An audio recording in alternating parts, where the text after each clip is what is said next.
That's the way it'll be here. He had pictures he was doing, but he was trying to move stuff around so he could be here by 4 o'clock. Okay.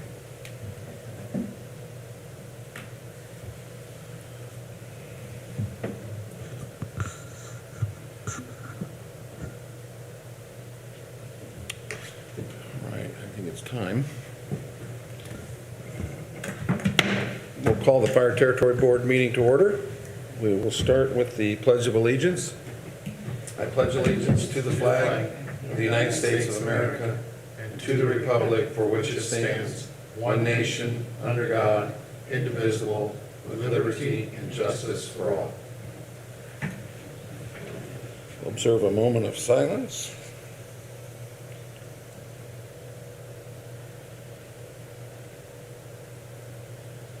All right, thank you.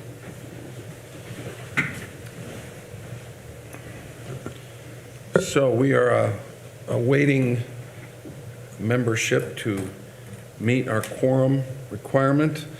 Let the minutes reflect, to start the meeting, we have 2 board members present, myself and Jeannie from the township, and we need at least 3. We need at least 1 more. So what we'll do is we'll go into a couple of the items that don't require approval by the board, and then if we get another member, we'll continue on. If not, we'll just have to wait. So let's start with the monthly report from April. Mike? Oh, yeah, because I'll have to skip the minutes. I can't do those yet. 245 calls in April. Of those, 84 were fire-related incidents. As far as structural fires, you'll see there was a trailer fire. I noted as $2,000 lost with no tax revenue saved. That was a trailer that we'd had a fire in 2 months prior, and they were stripping it out and caught it on fire. The other one was electrical fire in a basement, 1521 East Main Street. Assist other agencies. We assisted, actually Joe Fred's went up and did a fire scene investigation with Raven on 410 West Catherine Street in Milford. We were simultaneous called with Claypool on a working structure fire on 200 East and a massive traffic accident on State Road 15.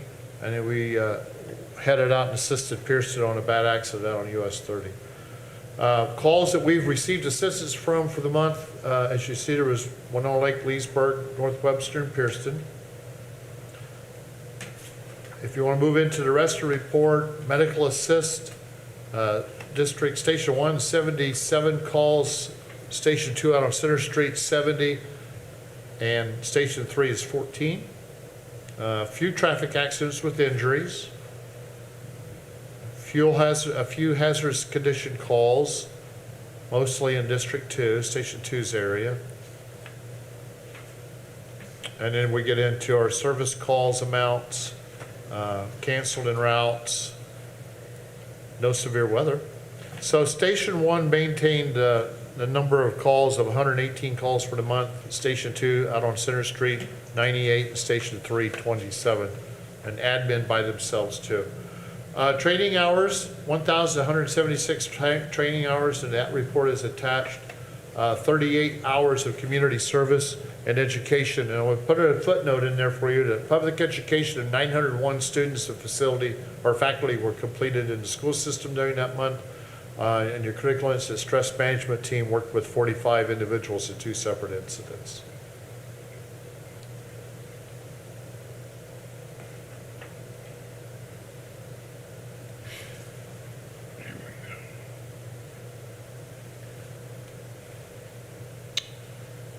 All right. Jeannie, any questions?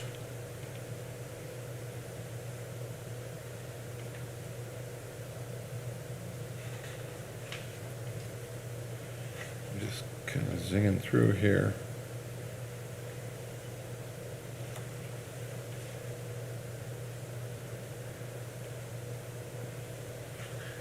So by and large, our rescue and emergency calls continue to dominate the Yes, they do. pie chart, 73%. Sure do. Okay. It's steadily 70 to 74, 75% of the call volume.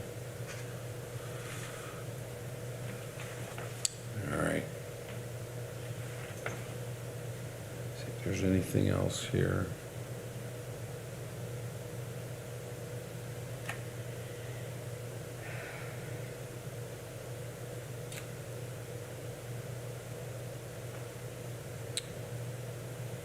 All right.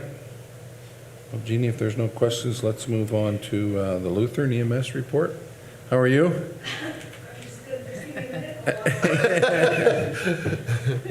Well, thanks for coming. Yeah, thank you guys. So yes, as you can see, April was a very busy month for us. Almost 40 more calls than we had in March. So it was an extremely busy month. We had quite a few calls. The call canceled that you'll see on there, the 43, this is an individual that we've been dealing with Chris, and Chris and I together have been working diligently with, and luckily that number, he's currently in a rehab facility where that number should be changed frequently, or changed very quickly. With that being said, but you'll see that our transport and treatment patients was the majority of where our numbers changed this month. A lot of sick people. We thought maybe COVID related, and so we kind of looked into that a little bit more. And it wasn't COVID related. A lot of it was motor vehicle accidents. A lot of it just sick people that I think it's a lot of people refusing to get help because they're worried about, you know, that exposure and things like that. And then by the time we get called, they're just incredibly sick. So, so yes, high acuity of patients, not only just numbers of patients. So, as we kind of go through the call activity by hour, you'll see that this is pretty consistent for us in regards to time of call. Pretty consistent with the hours and the spikes and things like that. So, and then looking at the response times, you'll see those numbers continue to be excellent with dispatch getting to the location within the county and the township specifically. So, all of those numbers seem pretty consistent, along with our responding stations. The numbers through hours, the 4 that you see from the admin office, that was responses that we had no trucks left in the county, including our Bourbon station. And so there was even times that I made a call and begged for Warsaw Fire to come with me and help me. So we are very busy, so any questions? So what you're saying is you needed help from our first responders because you guys couldn't cover it all. We need them, yeah. We have a great relationship with them, and when we have 5 trucks in the county, and even in our township, in Wayne Township even specifically, the 3 trucks that we have always here, there's just... They get called out or... Yeah, I mean, we're busy, very busy. And when they're this high acuity of patients, it takes a lot. Yeah. Okay. Mike, any comments on that? Great working relationship. I know that she has jumped on a truck and drove it to a couple calls and asked for us to come get her back to the hospital with her patient, and the guys jump and run. I mean, it's, I know Chris is probably the same way, but good relationship at the time. Okay. All right. Questions, Jeannie? Any? Yeah. So were the trucks in Wayne Township? Mm-hmm. Okay. Yeah. I just Yep. wanted- So there's typically 3 dedicated to Wayne Township. Yeah. Yep. That's why I was wondering, and that they were, So Warsaw Admin, Warsaw Station 3, and Warsaw Station East, those are the... So east and west, and then the east numbers, we actually, from 10 to 6, there's that second truck that we put on that is out of east as well. So the admin is anybody like in our offices jumping on a truck and having to take a I call see. as well. Yeah, and we've done that even like, for example, like out at the trailer park that's right next to the office. You know, if our crews are out in the county and, you know, we're closer, Tony and I have done that where we'll go and respond again just so the people of town get the best coverage we can. So that's what the admin office is. That's why that number's so low, is because Got that's it. us coming out of the office and So you keep trying one to down help coverage. south and then one east, and then the busy times, you add another one At east. at the Yep. east. Yep. Okay. Yep, the one down south and the one at east are 24 hours. Those are two 12-hour shifts, and then the But if there's- additional is 10 to 6. If there's multiple in the county where you need to go out, Mm-hmm. or how about like a transport? Who does those? Did one of the three dedicated do those? Depending on what the system status is, honestly, there's not a black and white. Even if, like, for example, we do send the east truck, then we would rotate people through. So Okay. that way the coverage is always still more centrally located. Okay. All right. Okay. Well, thank you. Yeah, thanks, guys. All right. Well, here we sit waiting for a quorum, and we do not have that. I suppose we should sit for maybe another 5 minutes, and if we don't get a quorum, we'll just adjourn the meeting, and these items will have to come back up. If we could take a couple minutes, I think Chris needs to come up and talk about the end of his class. All right? That'd be great. I think he finally gets back to doing something other than talking all day. I don't want to, anyway. So we did and actually Alicia just finished a basic EMT class through Lutheran EMS. And we did, I don't know if you guys remember or not, but in last October, we started an advanced EMT class to get our levels of advanced providers up. We only had 6 before. We just finished the class, and we had 21 of our staff go through this advanced EMT class. We did our skills testing on Saturday. We had one outside person from another department that took the class, so it gave us 22 students. All 22 passed their skills first time through. They do have to complete a written test to go along with that. It's a National Registry certification. I think we've had all but maybe 2 or 3 that have already taken the written test. The success rate on National Registry at the paramedic and advanced level sometimes can be a little low just because of the amount of material and the way they test. They are famous for having 4 answers for every multiple choice question. 2 of them are correct. It's which one's better of the 2. So the success rate, one of our guys took the class once before and said that his first time through, 1 person out of their class actually passed the written test. This time, I believe we've had 10 already pass, and we've had 8 that did not pass the first time, but we're very hopeful they'll pass the next time. So you do have multiple chances to take the test, but I think Alicia will agree that National Registry is its own beast that you have to be ready for, not just knowledge, but to play the game of taking their version of the test. Would you agree with that? So we're really fortunate that we've already had, I think it's 10 or 11 people pass the test and pass the skills. So we've got that many more advanced EMTs out doing things. And one thing I did want to add, when Alicia talks about and the chief talks about us working with them and helping them out, we've really kind of, for years, EMS has sent 2 ambulances to really bad scenes. Medical scenes, 1 patient scenes, cardiac arrest, things like that. And we're actually in a transition phase right now where by really pushing our guys and girls to do better, I think we're kind of working it out where they're only going to send 1 ambulance instead of 2, so that other ambulance remains in the service to respond if needed somewhere else. So we're actually trying to help them and help the community by giving better coverage, just by our guys and girls being there to help take care of the patients. So what percentage of our firefighters are advanced EMTs now? Currently, we would have 16 out of, I think, 40. Yeah, 16 out of 40. But before we had 6. If we get the rest of our folks through this, we will be at 27. 27, Out of okay. 40, which is a pretty high ratio. We did have some of the senior members, people who are going to be retiring in the next couple of years, just decide not to take that class, which I can't blame them. It's a lot of an investment for when you're that close to the end of your career. Right. We had a massive buy-in from our folks who really wanted to do this and put the time and effort into it.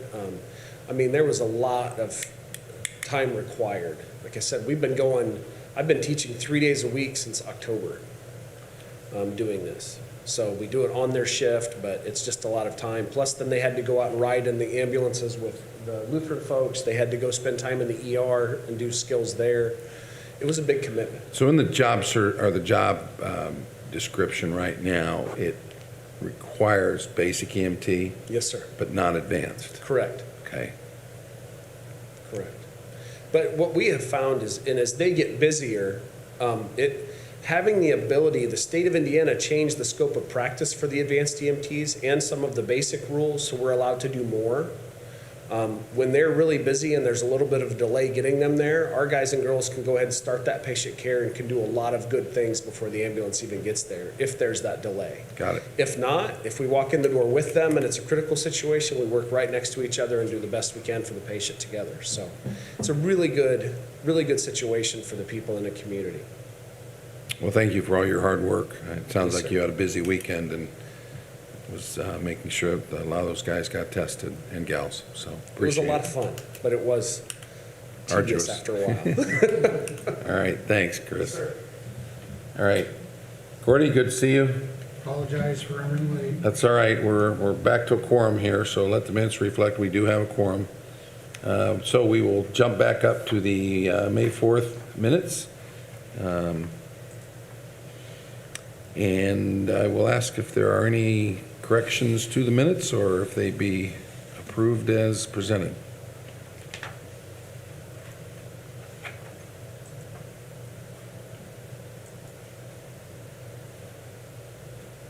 So I assume there are no additions. Is there a motion to approve them as presented?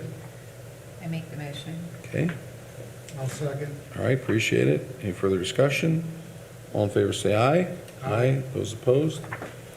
Gordy, we've done the monthly fire report and the Lutheran EMS report because they did not require votes. However, item number 3, under reports, oral and written communications, are the expenditure reports from the operational fund and the equipment replacement fund, and we will approve those or look at those and scrutinize those now, and we'll take a vote here shortly, now that we have a quorum. Mike, anything to point out in the operating fund in the way of significant expenditures or notable expenditures, might be a better way to say it? It was a very good month.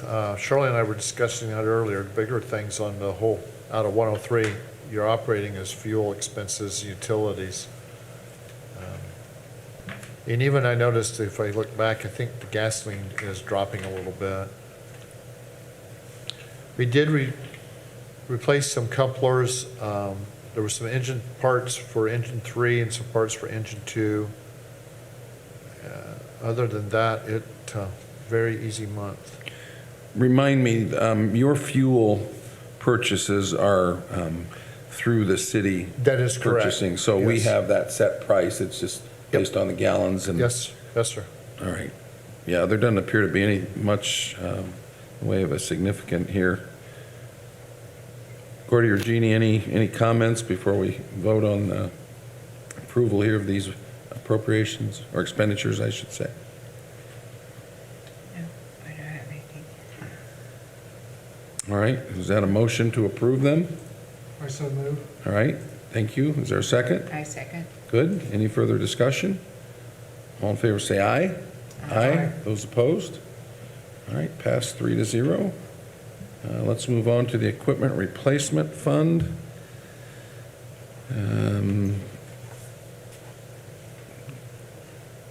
Doesn't appear to be too much there either. Couple from Robinson Construction. What are those? So those are your exterior man doors. One on the east side was the lower priced one. The one on the south side, they had to replace the concrete. It separated out from underneath when they started working on it, there was a void underneath the door opening itself, and they had to replace some of the metal along the door wall. So those are your 2 main entry doors that go into the equipment bay at Station 2 on East Center Street. All right. Any questions, any further questions? Is there a motion to approve the expenditures from the equipment replacement fund? I make the motion. Okay, thank you. Is there a second? I'll second. All right, further discussion? All in favor, say aye. Aye. Those opposed? Passed 3-0. With no unfinished business or new business, let's move into the travel requests. There is a conference for Jason Nair and Brooks Huffer. That's their instructors' annual meeting that they go to for their instructor hours. Okay. Second one is RAE training, which I don't know what that means. That is the computerized air monitoring equipment. Area Array is the name of it. And that's with Elkhart Fire Hazmat.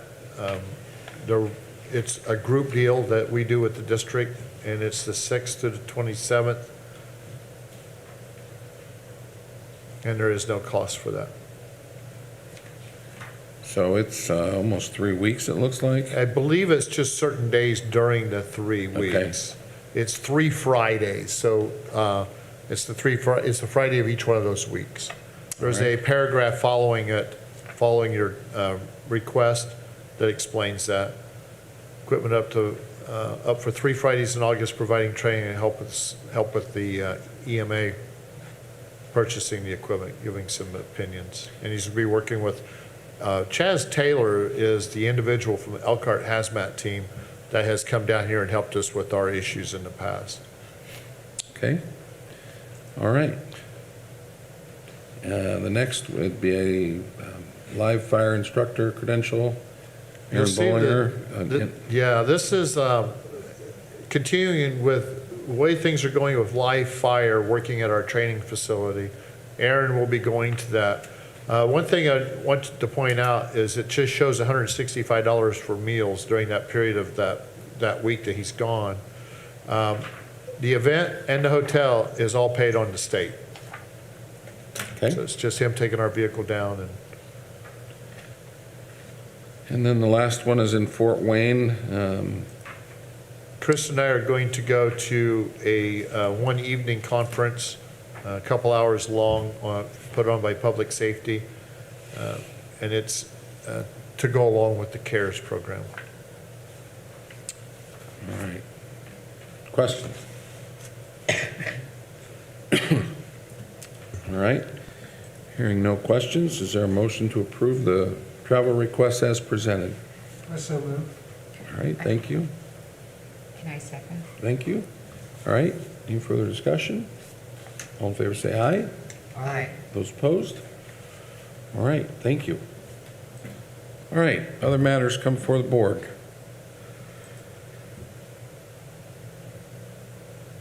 All right, well, Bertie, thanks for getting us through the meeting. Glad we were able to take care of the business we needed to tonight, so appreciate that. We'll be back again the first Tuesday of the month, July. When would that be? Let's make sure we all know here. Looks like the 6th. So, all right, with that, is there a motion to adjourn? I make the motion to adjourn. All right, Second. all right, thank you. We stand adjourned. Shirley, you got something for us to sign? Okay.